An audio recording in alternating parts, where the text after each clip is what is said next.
Welcome to Bread and Butter, the show looking behind the scenes of the hospitality business. I'm Wendy Hargreaves, and this show is brought to you by the Aussie tech company helping hospo thrive, HungryHungry.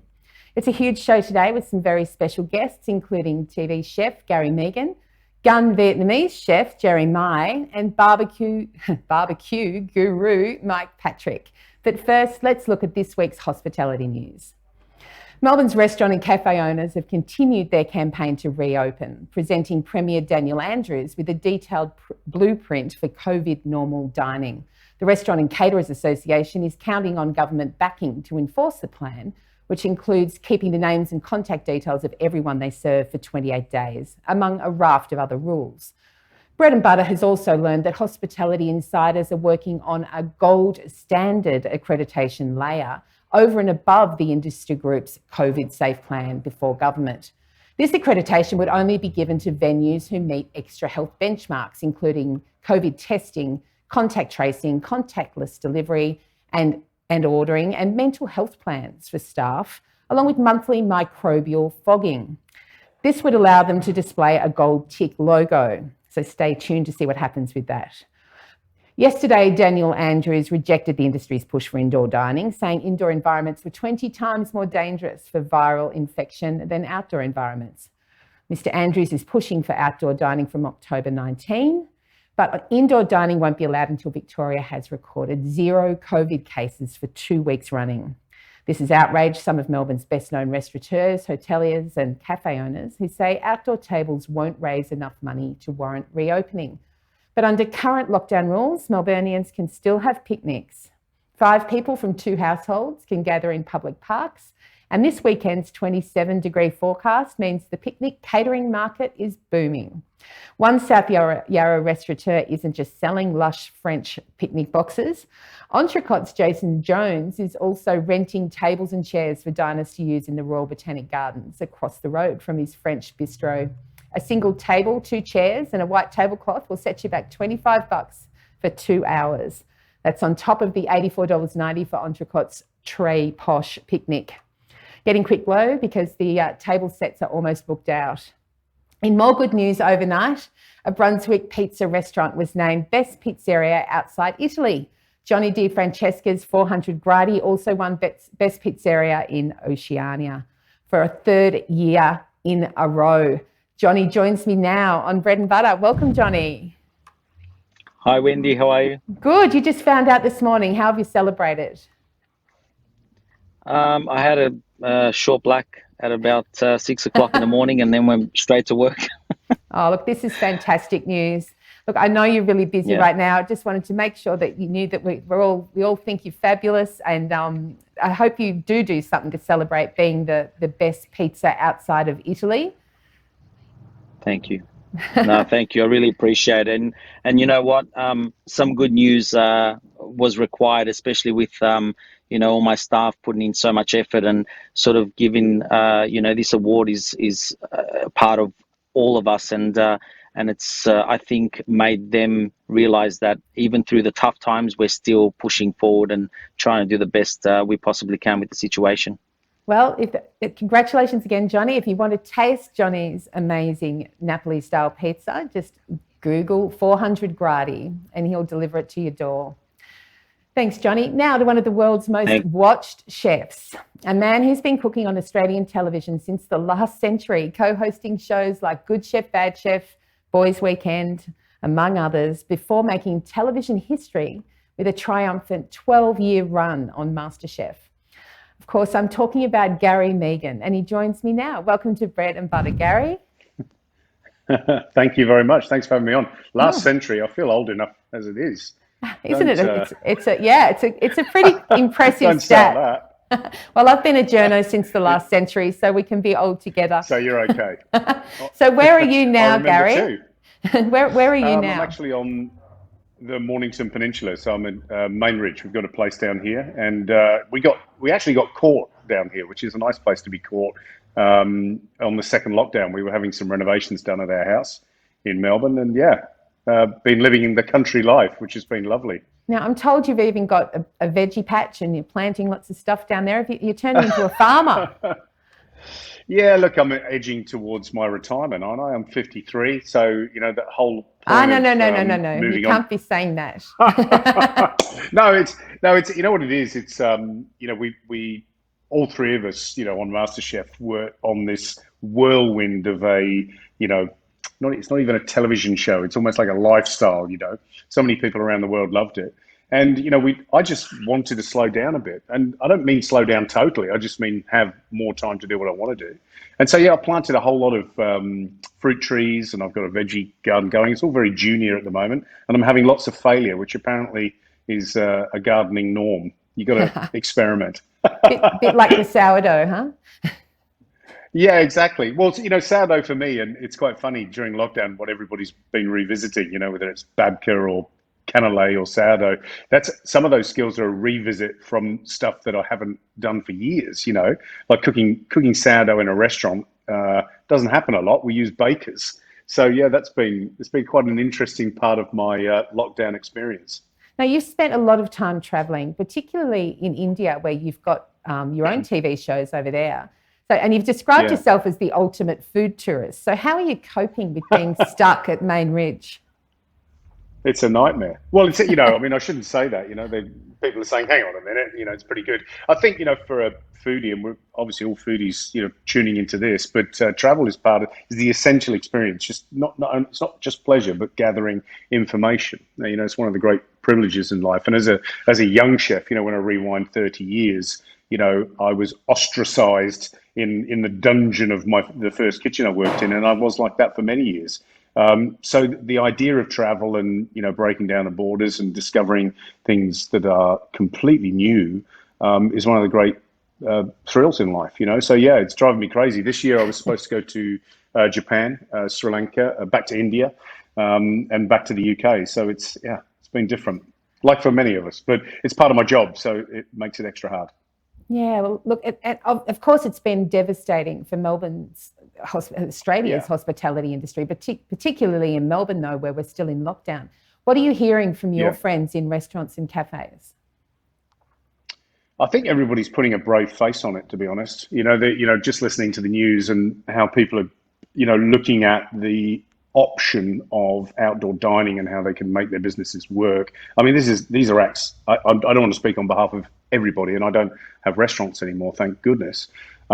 Is that you really can't make money doing this. I mean, there's some lucky ones out there that have used their experience. People like Shane Delia who have just gone, I need to think outside of the box and created Providor. These are unique and fabulous, opportunities for people to jump on board, getting food into people's homes. But, going from, I'm just trying to put it nicely, but, going from, doing 100 covers a night to now being weather reliant, and putting 20 people on the street, socially distanced, and having all these extra measures in place make it almost impossible. So it does really. I think there's a lot of frustration out there. That's what I'm hearing. There's a lot of people really trying to stretch the brain to try and think how they can leverage better opportunities out of what is completely unforeseen and catastrophic for the industry. We've never seen anything like it, obviously. So this is a difficult one, and it requires an open mind on behalf of everybody: government, local government, restaurateurs themselves, and customers. And I think a lot of us are just asking, what the hell are we doing all the hard yards for? If on October the 19th or 23rd or 28th or whatever it is, that we're still going to be, so restricted, even though we've got very little transmission, that we can't carry on with a normal life. And what that means for some of us is not being able to go out to eat. Well, that's tough. But what it means for many of us is that our businesses are going down the tubes. So that's the harsh reality. Look, it is. And look, just to switch tack, your most recent TV gig, Plate of Origin, with Nat Preston and Manu Fildel, that wasn't so well received, Gary, and ratings took a bit of a dive. What do you think went wrong? Yeah, I don't look at it like that. I go, come on, it's light-hearted cooking television. Something that before MasterChef nobody ever even gave two thoughts to. In fact, most TV executives and TV stations went, that's ridiculous, it'll never work. So even though we talked about the press love falling ratings, but 500,000 people watch the show every night. It's not bad. I'm talking from someone who 10 or 15 years ago was doing 3-minute appearances on, Bert Newton's Good Morning Australia, and we were the first chefs on TV. And I don't think anywhere close to 500,000 people were watching that. So, look, I think it's interesting, isn't it? How many successful cooking formats can you have? How, why are people locked into it? I think Matt and I felt that we made, some great television. It was feel good. It was an exploration of all the things that we love, the diversity in our communities. We had some great contestants, and so we really enjoyed it, and I think lots of people that watched it did too. So are you in touch with George? I know you've been firm friends since he was an apprentice chef, so how's he going? Yeah, sure. Look, let's be honest, he had a nightmare of, a year, in fact, a couple of years when we look at it. And I think, he certainly struggled, but, typically George, he's a man that can't be stopped. And so it's lovely to see that, his 5 p.m. how-to and, now launching into a new project, is giving him life. He's unstoppable. I think anybody that knows him beyond, what they read in terms of headlines in the press knows that, he's a man that, of enormous experience. He's one of our best chefs and was one of our best restaurateurs. He's a powerhouse. He's doing okay. There's no doubt about that. Now, I'm told that you and Matt Preston are still contracted to Channel 7 to come up with new content. So what's next?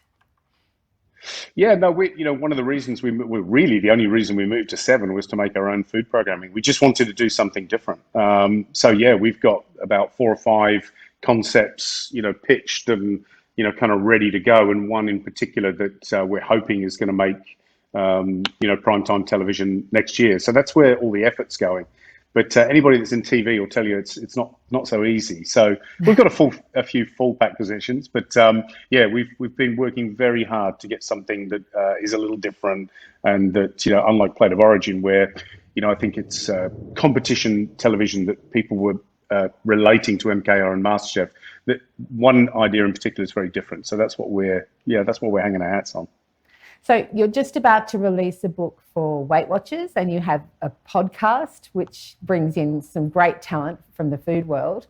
What else is going to happen for Gary and Mehigan? What's next for you? Well, the Weight Watchers book was done and dusted. That was an interesting experiment. Taking recipes that I've used for many years or on my travels and trying to remove all the fat. I mean, for a chef like me, who's always struggled with his weight, let's be honest, it was hell. But we had some great success, and I learned quite a bit. But I'm working on another book at the moment. I'm doing Gary's Essentials. Lots of standby recipes, things like, and I'm doing some testing of stuff like chocolate cake. Oh, gee, how many chocolate cakes I've tested, and we're now just, giving them away over the fence. I want to come and visit you at your place. That sounds fantastic. Gary, it's always such a pleasure to talk with you. And look, I think whatever you do next, we'll all be watching. Thank you very much. I really appreciate it. Thanks for having me on. Thanks so much for your time today, Gary. That was Gary Mehigan, who may well be the world's most watched chef. And he's got some tasty TV projects coming up around the globe, so watch this space. My next guest has also made waves on MasterChef, stumping contestants with her brilliant Vietnamese cooking.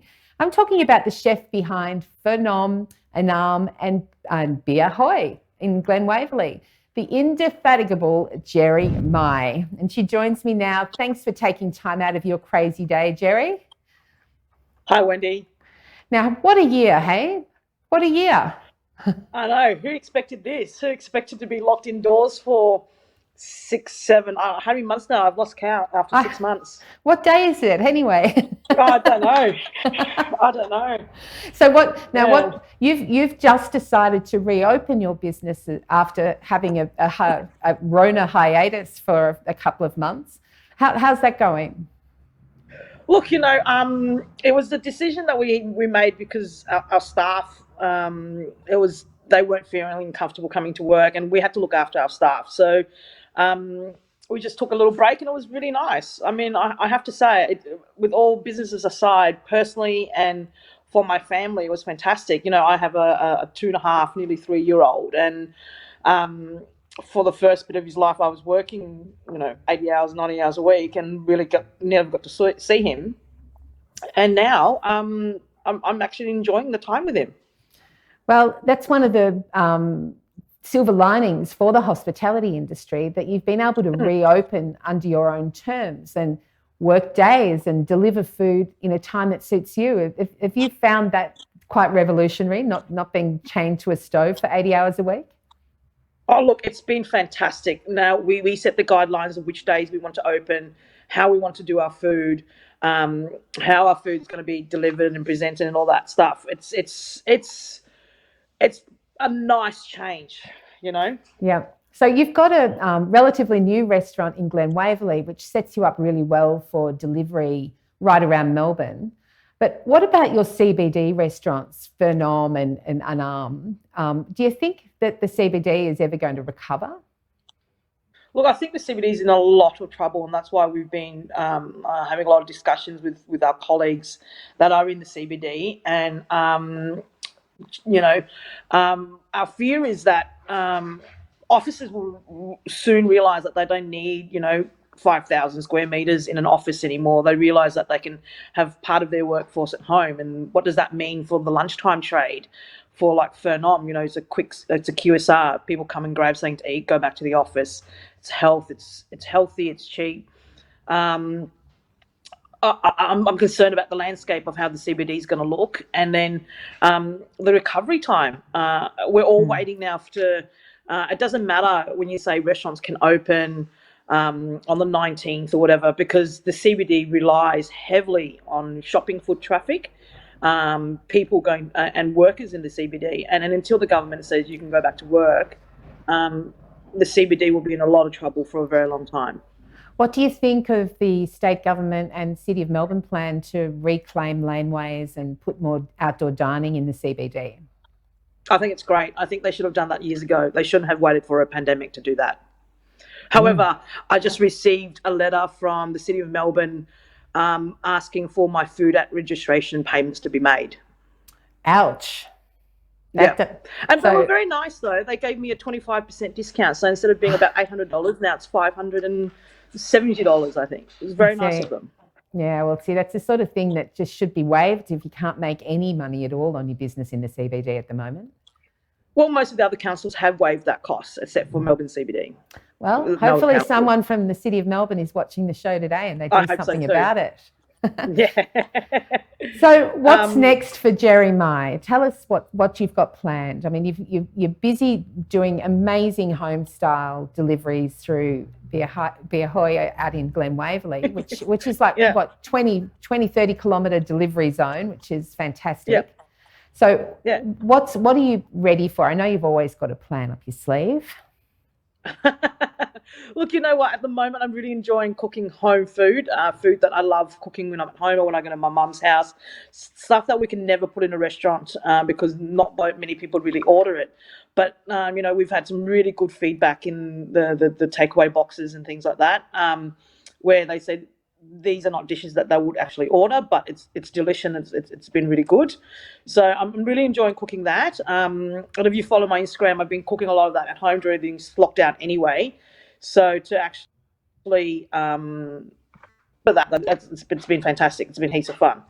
But what do I hold? I hold. I know. I think of hospitality. I'm super tired. This whole lockdown has, made me a bit tired and sorry to say, but a bit disillusioned about hospitality.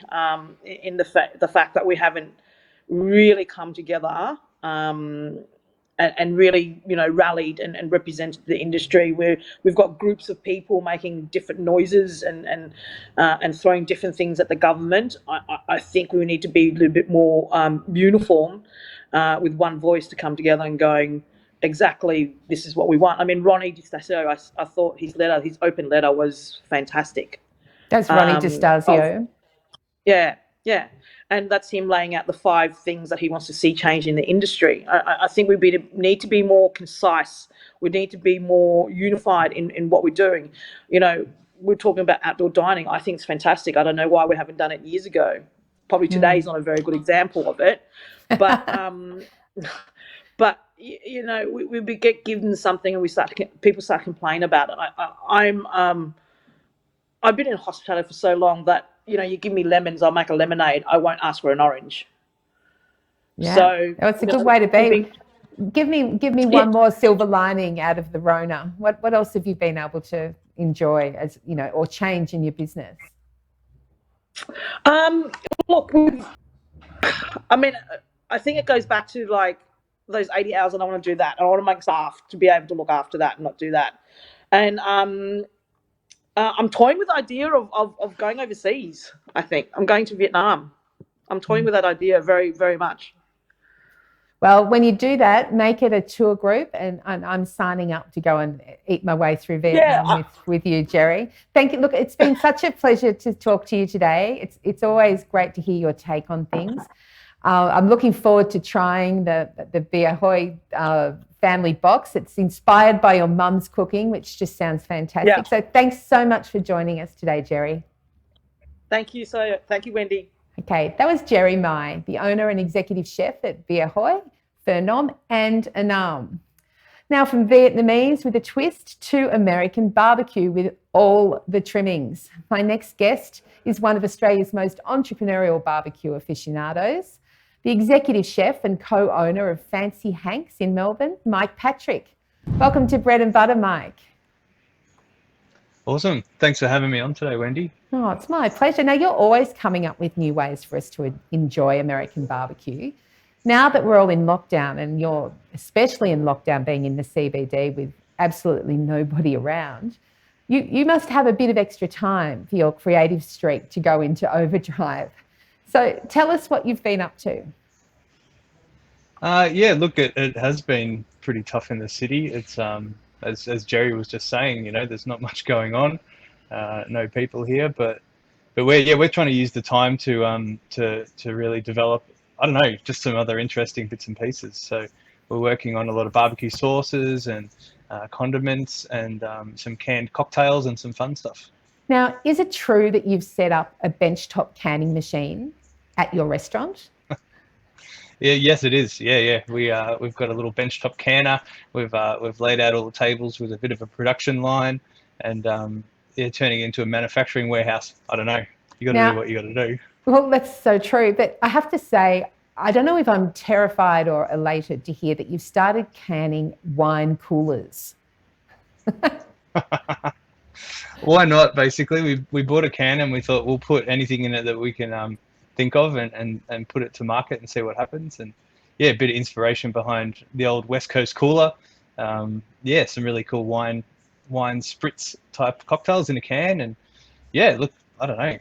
There's a lot of really highbrow bottle cocktailing going on, which I don't think fits us. We like to be a bit more daggy. So that's where it came from. Look, I have to say, I have tasted your wine coolers in a can, and absolutely delicious. It surprised me because I don't have great memories of the old West Coast cooler. Well, we try to improve on something like that, I think. Yeah. And you're also making your own baked beans and all sorts of things and canning those as well. Can people buy them? Yeah, definitely. Yeah, we're finalising we're going to do some pit smoked baked beans and mac and cheese in a can. So that will hopefully be for sale in a couple of weeks. Look, I think it's been a good opportunity to just try some new stuff, see what we can get out there. And we've been doing our own barbecue and hot sauces in retail for the last year and a half, and we've seen really big growth in that in the last 6 months during COVID. So it's been quite positive to have something like that to work on. You've also been quite innovative, and I've been really pleased to see that you're involved in a local business that's taking it to the HelloFresh and Marley Spoons out there, who are overseas-owned companies who are doing extremely well under the corona lockdown in Melbourne. But you're doing something different where people get the meal box, the bag of goodies delivered with everything you need to make a meal from scratch, but it's from a restaurant. So I just think it's an awesome idea. How's that been going?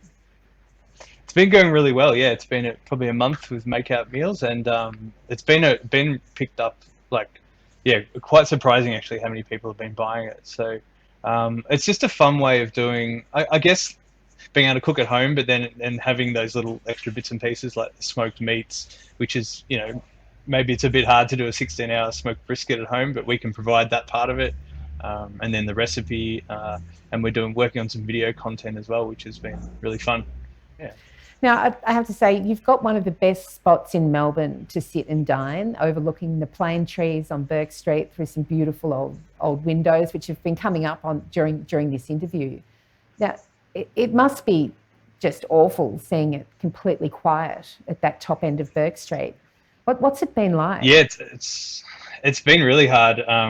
It's been 25 years I've been cooking in Melbourne, and most of that has been in the middle of the city at various restaurants. And I've always said, if you're going to have a business, smack bang on Burke Street, across the road from Guy Grossi and up near Parliament, you're going to be okay. But the last few months it's heartbreaking. There's nobody on the street. There's the corporate. Everyone's working from home, and we're all forced to shut down. So it's been really tough. Yeah, it's been quite sad coming into work each day and trying to keep the morale up and everybody motivated. My staff are awesome, and we're all committed to getting through this and getting reopened. But it has been hard. Yeah, it's been sad. What would you like to see happen in the CBD to help put a rocket up the old girl? Oh, definitely. I've just got out of meetings yesterday with the council, and I've spoken to a bunch of traders on Burke Street in the last week, and I've got a lot more to talk to as well. And we're going to try to do really embrace that open air dining. I've heard a lot of people say that it's not viable, and it's true. I mean, we're on the first floor. We don't really have street dining. We have a rooftop bar which we can use hopefully. But we're trying to rally everyone together. Like Jerry was just saying, we need to launch this and have a summer where we can eat outside, share customers, share experience, and really encourage people to come back into the city. I think it's going to need a lot of help, I believe. But I'm sure we can do it. Yeah, I'm sure we can do with people like you and Jerry pushing from behind it. I'm sure we'll get there. Now, if people want to buy your brisket at home, they just need to Google Fancy Hanks, and I'm sure they'll find all sorts of options for getting delivery, which is good news in these times. Thank you so much for coming on the show, Mike.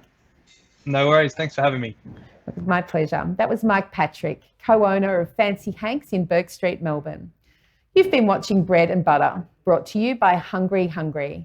I'm Wendy Hargreaves, and I'll be back next week with more news from behind the scenes of the food and drink business. Until then, eat well and stay safe. Stream us live on the Ticker app, Apple TV, Facebook, Twitter, YouTube and tickertv.com.au. Ticker, streaming news now.